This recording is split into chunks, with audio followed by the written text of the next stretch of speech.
নবীগণ যা করতে পারেননি পন্নী সাহেব তা করে দেখিয়েছেন। মহাসত্য পেয়েও যেখানে নবী রাসূলদের মধ্যে অনেকে ব্যর্থ হয়েছেন,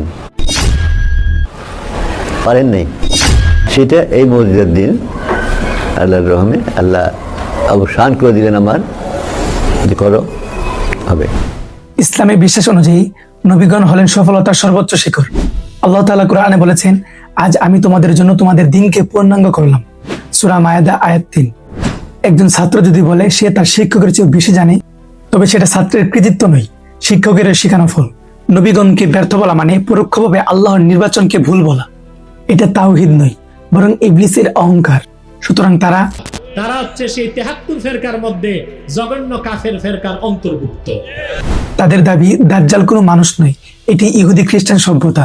সবগুলো হাদিস, যতগুলা সহিহ হাদিস আছে, সবগুলা উল্লেখ করে আমি প্রমাণ করেছি যে এই মহাশক্তি হচ্ছে বর্তমানের জুডিও খ্রিস্টান টেকনোলজিক্যাল সিভিলাইজেশন, অর্থাৎ ইহুদি খ্রিস্টান যান্ত্রিক সভ্যতা।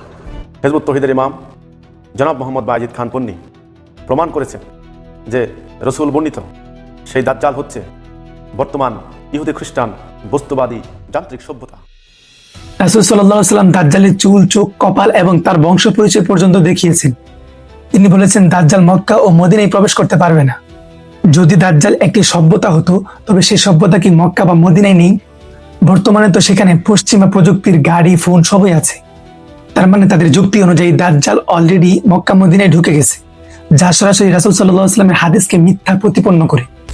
দাজ্জাল একজন রক্ত মাংসের মানুষ হবে, যা সহিহ হাদিসে পরিষ্কার। সুতরাং এই হিজবুত তাওহীদ সত্যবাদী না আমার রাসূল সত্যবাদী, কোনো সন্দেহ করার সুযোগ আছে? তাহলে বোঝা গেল এগুলো হিজবুত তাওহীদ না হিজবুত শয়তান। তাদের দাবি পর্দা নারীদের পিছিয়ে দেয়, এটা শয়তানের চক্রান্ত। আমাদের মেয়েদেরকে কালো বোরকায় আবৃত করে পর্দার নামে একদম বাক্সবন্দী করা হয়েছে। মুমিন নারীরা তো এমন আলাবলা ছিল না। কে তাদেরকে এরকম দিক বিদিক জ্ঞান শূন্য বানালো? কে? এটা শয়তানের একটা চক্রান্ত বিকৃতি। আল্লাহ কুরআনে স্পষ্ট পর্দা বা হিজাবের নির্দেশ দিয়েছেন। সূরা আহজাব আয়াত 59। গরমের মধ্যে তারপর আরো কালো কাপড় দিয়া সমস্ত কিছু আপাতমস্তক জায়গায় এমনি বসে থাকবেন। আকীদা পাল্টান। আপনারা এখন যেই ব্যবস্থা চালু করেছেন মেয়েদেরকে বাক্সবন্দী করা, এটা আল্লাহ রাসূলের ইসলাম নয়। তারা যাকে বস্তাবন্দি বলছে তা আসলে আল্লাহর দেওয়া নিরাপত্তা। একটি দামি হীরা বা স্বর্ণ কি রাস্তার মোড়ে ফেলে রাখা হয়, নাকি সিন্ধুকে বা বিশেষ নিরাপত্তায় রাখা হয়? সেটাকে বস্তাবন্দি বলে গালি দেওয়া কি বুদ্ধিমানের কাজ?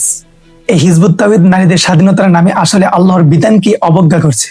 সুতরাং এরা ইসলামের ধারে কাছেও নাই। হিজবুত তাওহীদ নামক এই সংগঠন ইসলামের ধারে কাছেও নাই। যদি ধারে কাছেও থাকতো আমি সেটা বলতাম। তাদের দাবি কেবল তাদের দলে নাম লেখালেই যে কেউ জান্নাতি। আমি পরিষ্কার করে বলতে চাই, হে দুনিয়ার মানুষ, তোমরা হিন্দু হও, বৌদ্ধ হও, খ্রিস্টান হও, তোমরা নাস্তিকতাবাদের পরিচয় দাও, মুসলমান দাবি করো, তোমরা যেই ধর্ম, যেই বর্ণ হও, পাহাড়ি হও, মরু অঞ্চলের, মেরু অঞ্চলের, তোমরা যেই হও না কেন, তোমরা যদি হিজবুত তাওহীদের ডাকে সাড়া দাও তবে তোমরা জান্নাতি। তোমাদের জান্নাতে যাওয়ার জন্য আর কোথাও যাওয়া লাগবে না।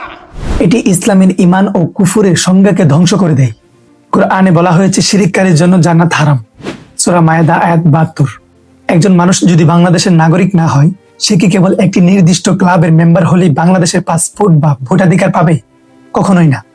ঠিক তেমনি আল্লাহর একত্ববাদ ও রিসালাতে বিশ্বাস ছাড়া কোন সংগঠনের নাম লেখালে জান্নাত পাওয়া অসম্ভব। এটি একটি জান্নাত বিক্রির ব্যবসা ছাড়া আর কিছুই নয়। সুতরাং তারা তাদের দাবি বাংলা উচ্চারণ বা অনুবাদই যথেষ্ট। আমি বাঙালি, আমি বাংলা ভাষায় কথা বলি, আমি বাংলা উচ্চারণ রীতিতে কোরআন পাঠ করি। আমার এই পাঠ আল্লাহ এবং তার রাসূল অবশ্যই ভুল বলবেন না। কুরআনের ভাষা আরবি এবং এটি আল্লাহর কালাম। এর প্রতিটি অক্ষরের জন্য 10টি করে নেকি রয়েছে। অনুবাদ হলো মানুষের করা ব্যাখ্যা, তা কখনো মূল কুরআনের বিকল্প হতে পারে না। আপনি যদি আপনার ডাক্তারকে বলেন প্রেসক্রিপশনের ভাষা বুঝি না, আমি আমার নিজের ভাষায় অনুবাদ করে ওষুধ খাবো, তবে আপনি সুস্থ হবেন না, বরং মারা যাবেন। ঠিক তেমনি কুরআনের ভুল উচ্চারণ বা কেবল অনুবাদ দিয়ে ইবাদত হয় না। সুতরাং তারা হিজবুত তাওহীদের এই মতবাদ মূলত একটি হাইব্রিড ধর্ম তৈরির চেষ্টা, যা ইসলাম, লিবারেলিজম এবং মানুষের মনগড়া মতের মিশ্রণ। তাদের ইমাম সেলিমের বক্তব্য অনুযায়ী জান্নাতের মালিক আল্লাহ নন, বরং তাদের সংগঠন। যদি নবীগণ ব্যর্থই হন, তবে পন্নী সাহেব বা সেলিমের মতো সাধারণ মানুষ কিভাবে সফল হতে পারেন? তারা কি তবে নবীদের চেয়েও বড়? এই একটা প্রশ্নই তাদের পুরো ভিত্তিকে ধসিয়ে দেওয়ার জন্য যথেষ্ট। এই হিজবুত শয়তান থেকে নিজেদের ঈমান রক্ষা করো। আল্লাহ হাফেজ।